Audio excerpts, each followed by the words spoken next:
In my last year of high school, my mom handed me a brochure. It was for a gap year program called Summit College. The school was only in its third year, and it was built around outdoor pursuits and biblical education. And looking back, likely didn't have enough liability insurance to cover everything that we were doing in that crazy year. Now, my mom didn't push the school, but thought it might be a good fit for me and that I should think about it before I started going down my formal education path. Although I was way more interested in the outdoor pursuit side than the Bible, I took a chance and I went on that gap year. Now, as a teenager, I was prone to rolling my eyes to my parents' advice, and I could have totally dismissed my mom's intuition. I could have shrugged my shoulders and tossed the brochure in the trash. And I'm so glad I didn't. That year became a hinge point for almost everything that followed in my life. My faith, my identity. That's where I met my wife, Nicole. My life would have been radically different if I hadn't have accepted that brochure from my mom. Looking back, God used my mother's intuition for her son to lay a foundation that would be pivotal to who I am today. My name is Jeremy Norton, and I'm the lead pastor of Mountain View Church. Today, we're back in the Book of Ruth to discover what faithfulness looks like in our day-to-day interactions with the people who love us and want the best for us. In chapter 3 of Ruth's story, her mother-in-law Naomi gives her some instructions on the next steps with Boaz. There's risk, but the potential reward could change her life forever. She'll have to listen to Naomi's wisdom, then have the faith to follow it through.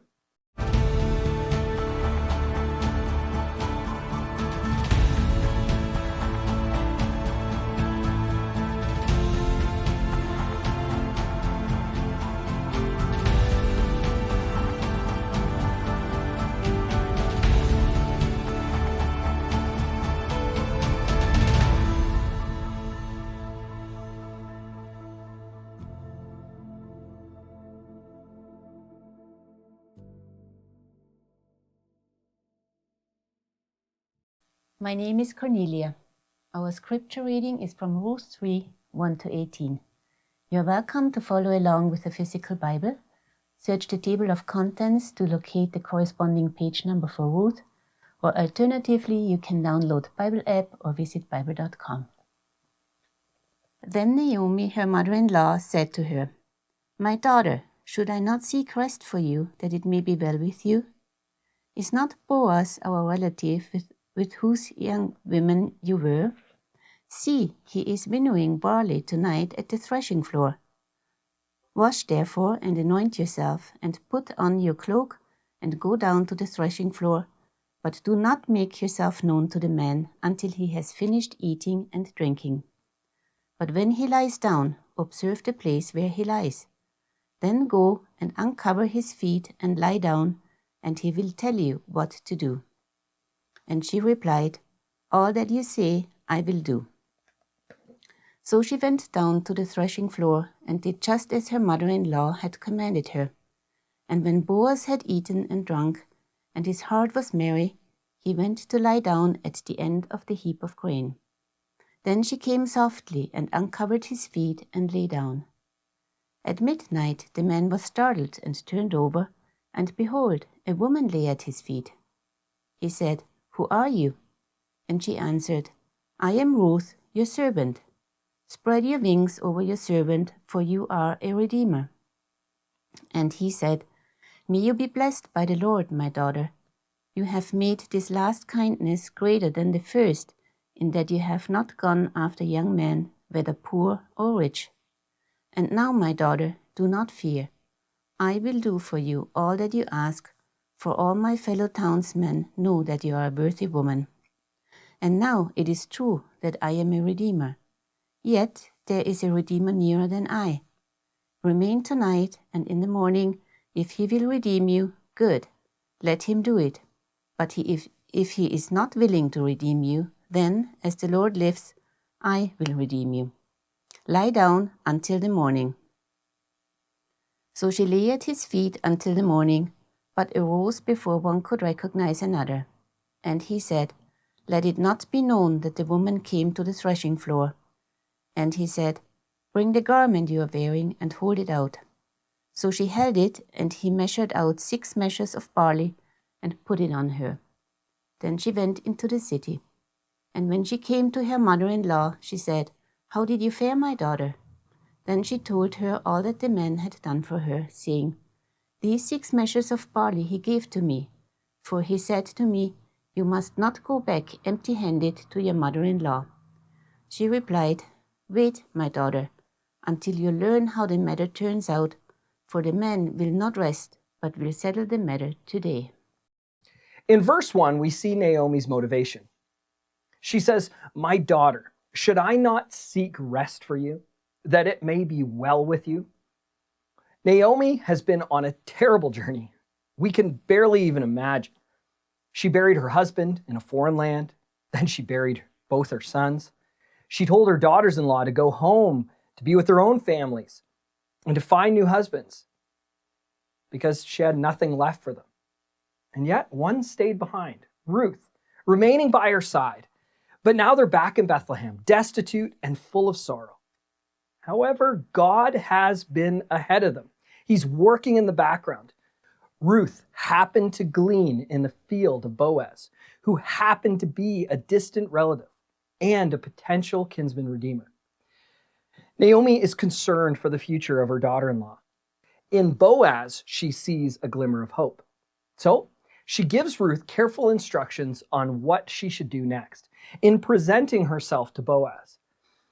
The text tells us that she should wash herself and put on her best clothes and perfume, then go that night to the threshing floor where the grain is separated without making herself known.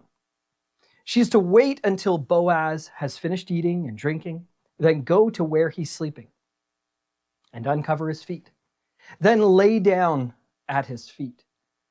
When he wakes and asks who she is, she should identify herself, then to request that he would take her as his wife under the protection of the kinsman redeemer law. This is the plan that Naomi gave Ruth. But will Ruth listen to Naomi's counsel? There's a risk of humiliation, being found at a man's feet in the dark of night, and no chaperone and no guarantee of how the situation will end. There's a risk of scandal. A Moabite woman approaching an Israelite man alone at night is exactly the kind of story that follows a woman and follows the man she approached. And then there's the risk of rejection. Boaz could simply say no. Remember that Naomi is making this call based on the character of Boaz, which we highlighted last week. And that was on display throughout chapter 2 of this text. But she could still be wrong. Ruth is being asked to step into the unknown and trust that the person who loves her has seen something that she can't see. So Ruth is taking a huge step of faith by leaning into Naomi's years of wisdom and knowledge of Israelite culture. But this step of faith could lead to God's provision for decades to come. There's risk, but there's great reward. Ruth is about to show us that following faithful counsel is in itself an act of faith. But let's pause our story for a moment to reflect on our own lives. There are people that God has placed in your life who have lived long enough to see mistakes before they happen, who know how certain situations will turn out, but who also care deeply about your future. When those people speak into your life, do you listen intently? If they give you advice, do you follow it? Before you roll your eyes at the boomer that's trying to give you counsel, maybe stop yourself and lock in. Because pop culture wants to tell you that following their advice is giving up your identity or independence, when in reality, it might be one of the most underrated acts of faith in your journey. You see, we live in a culture that has replaced mentors with algorithms. When we need direction, we open an app, scroll a feed, or ask AI. And truth be told, I'm guilty of all of this as much as the next person. And yet, due to medical advances, we have more access to advice from real people face to face in previous generations than any other generation in history.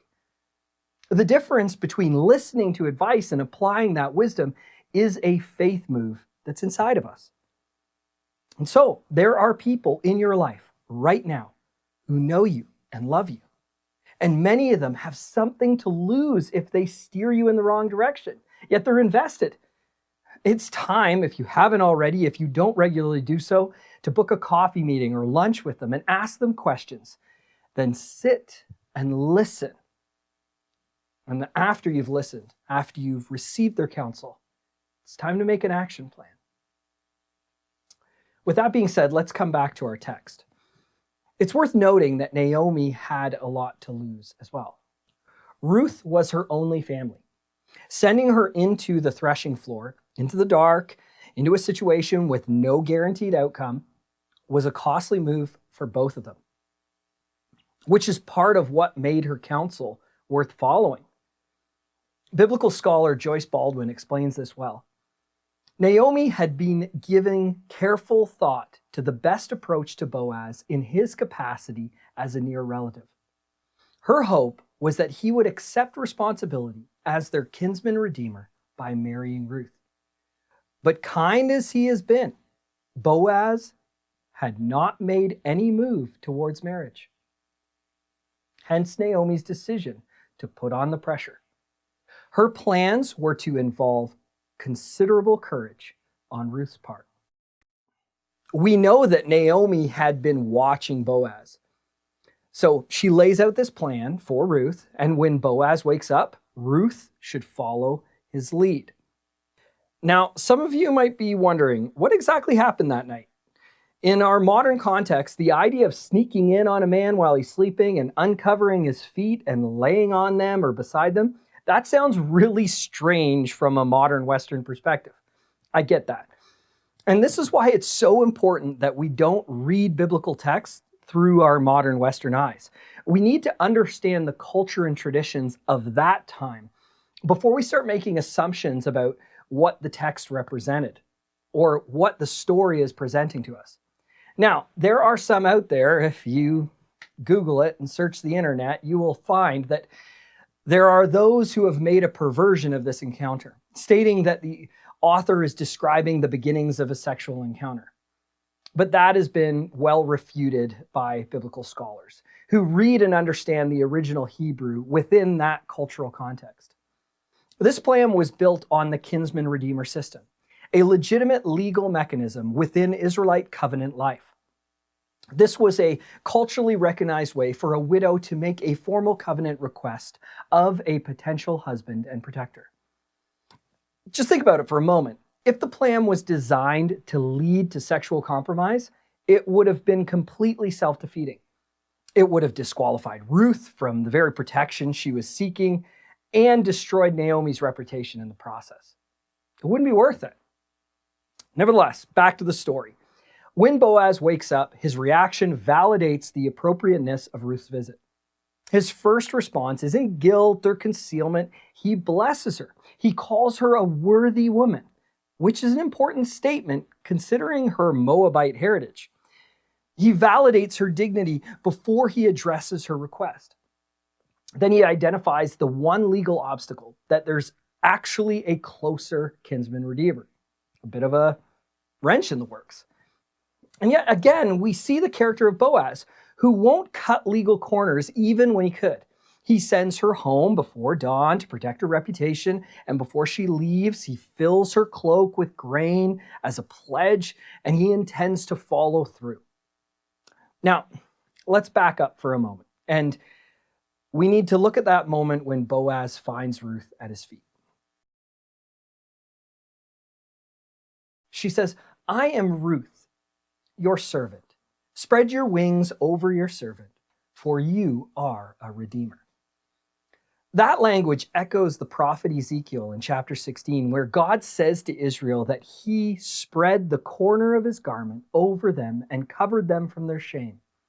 Within this request, Ruth is asking for redemption, and she asks using covenant language, of her adopted people, the language Naomi likely taught her, and the language an Israelite man would have definitely understood. There's a plan, a bigger plan in all of this. And so when Ruth uncovered Boaz's feet and lay down in the dark, she had no guarantee of the outcome. She didn't know how he would respond. She only knew that Naomi loved her and had seen an opening that she couldn't see, giving Ruth the courage to step towards it, then using that covenant language. The lesson here is one of faithfulness. And it's that faithfulness rarely comes with a guaranteed outcome, but it often comes with a trusted voice and a decision to act on their advice. And so there are two ways you can place yourself in this story, depending on who you are and where you're at in your journey. The first is through Naomi, a woman who had lost everything, who had no personal stake in the outcome, but who spent everything she had left to invest in Ruth's future. She guided her toward courage and covenant. She pointed her toward the Redeemer. And so if you're an older adult, I'd say anyone over 40, but especially if you're over 60, you have opportunities right now to be a Naomi in someone's life. As a parent or grandparent, aunt or uncle, employer or mentor, you have an opportunity to speak into the future of the next generation. But as you speak, the goal is to work yourself out of the equation. Use your years of wisdom to give advice and counsel, but always point to God and to the Redeemer that He sent for all of us in His Son, Jesus.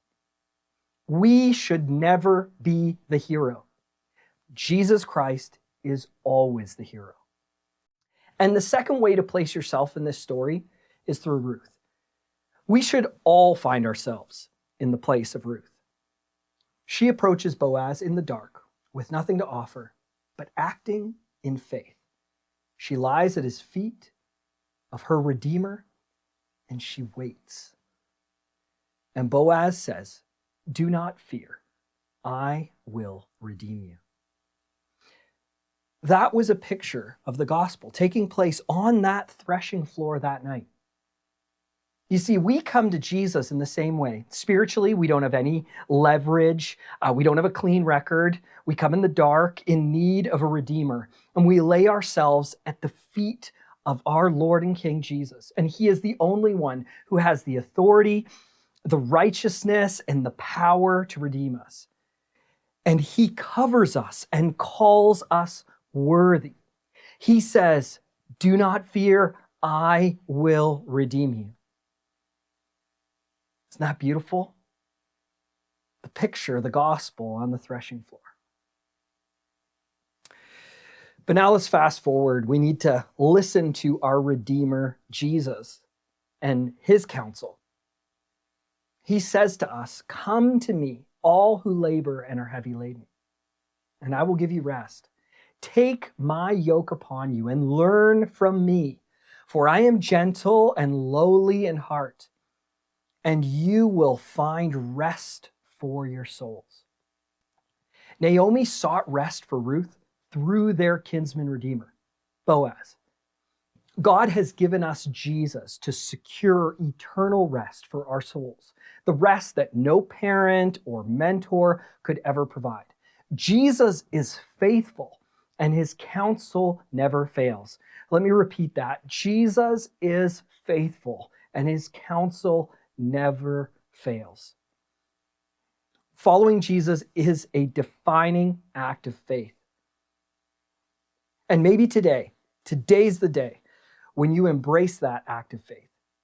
If you've never given your life to Jesus, you can do that right now.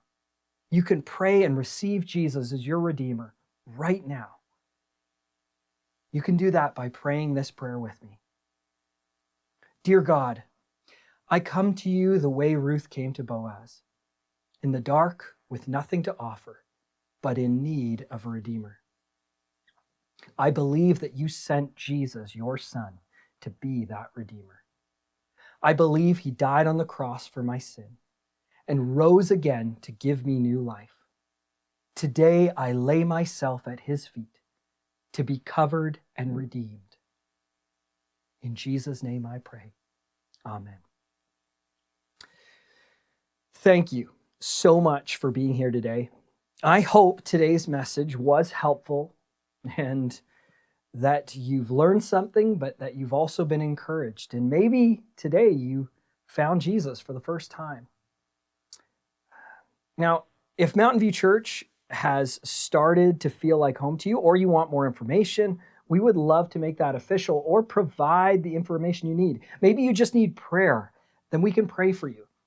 And the way you can access that is by simply sending in a Connect card online at mountainview.church/connect, or you can drop us a direct message through any of our social platforms at Mountain View Whitehorse, and one of our team members will get back to you, and our leadership team will be praying for you. If you happen to be watching on YouTube today, please consider subscribing, then click that notification icon so that the rest of the Ruth series will show up in your feed as soon as the message is published. Now, for a finance update, which is really just a huge thank you this time around, because after this quarter, I'm pleased to announce that your support matched our expenses. We broke even, which is a beautiful thing when you're a nonprofit, when you're a church. And it's not really a small thing, especially in the first quarter, when donations historically are lower, coming out of the Christmas season and then into that first quarter, sometimes they're lower, but not this year. And so thank you. And as a reminder that everything we do at Mountain View Church is self-supported by donations from people just like you. And if you would like to start giving or continue giving, you can do that or find out more information at mountainview.church/give. Now, the next few updates are for those living in the Whitehorse area. If you're not living in the Whitehorse area, you can just skip ahead a little bit to the connecting questions. But if you do live in the Yukon, here's some updates. Good morning, church. Happy Mother's Day. Chrissy Soretta here, and I just wanted to pop in with another announcement as we are excited to partner with Pregnancy Care Yukon again this year for the baby bottle campaign. And it's a simple yet effective way to help women and families here right in our community. Pregnancy Care Yukon is working towards opening a pregnancy resource center in Whitehorse that will provide practical support, education, resources, and compassionate care to women and families in need, while also sharing the hope and love of Jesus. As you leave today, at the back at the welcome desk, you will see there's some bottles that we're going to hand out that are like this. You can sign a bottle out. Each bottle on the label will have information that you can learn more about. There will also be different ways you can give or donate. We will be collecting the bottles back on Father's Day. Okay, so almost an entire month, actually all longer than a month. Math is not my strong suit. So over the next few weeks, you can fill the bottle with change, cash, whatever you feel led to give. We will pick them back up on June 15th. Not going to be here on that Sunday. You can text me, or we can figure out a time to make it work, pick it up, whatever, bring it before. That's totally fine too. We just would like to have it back by Father's Day, which will be awesome. All right. Thank you so much for being part of this awesome opportunity. Your donations, no matter the size, directly impacts Pregnancy Care Yukon's mission to open a center that's going to help save and change lives. So we're grateful for that. Thanks so much. Have a good Sunday. Hey everyone. I'm excited to announce that May 24th at 6:30 p.m. right here in the church, we are going to be hosting a pie auction. Now, this is one of the ways that we are raising funds for our students to go to Fusion. And there's a couple ways you can support our students. So first, you can just show up, enjoy the evening with us, maybe bid on some pies. And second, we are looking for people to donate pies for us to auction off. If that's something you'd be willing to do for our students, please send me an email at sryouth@mountainview.church. Thanks so much for your support. I hope to see you there. We have a Connect lunch planned for May 24th at 12:30 p.m., helping you move from attending to belonging to our Mountain View family. This is a great way to get to know the church family better, and to sign up, simply drop an email to admin@mountainview.church. That's admin@mountainview.church. Then mark your calendars for May 31st, which is Graduation Sunday, and one of our Fifth Sunday Family Days, where we give the volunteers a break in our base camp kids program, and we bring all the children upstairs into the main gathering.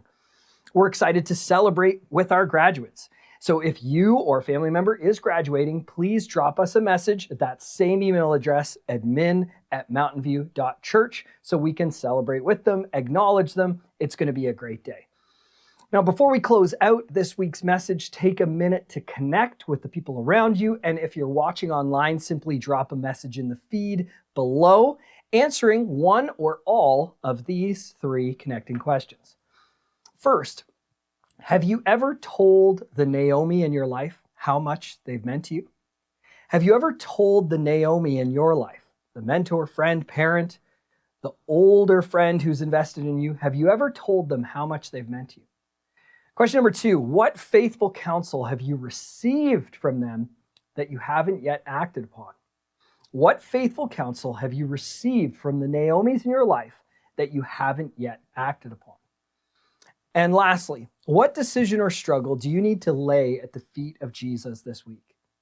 What decision or struggle do you need to lay at Jesus' feet this week? Come back next Sunday as we continue Ruth's journey. Next week, we're going to look at Boaz again as he goes into the city gate to take the next honorable step. And if you've ever wondered what faithful obedience looks like in practice, you should plan on watching or attending next week's message. We'll see you then.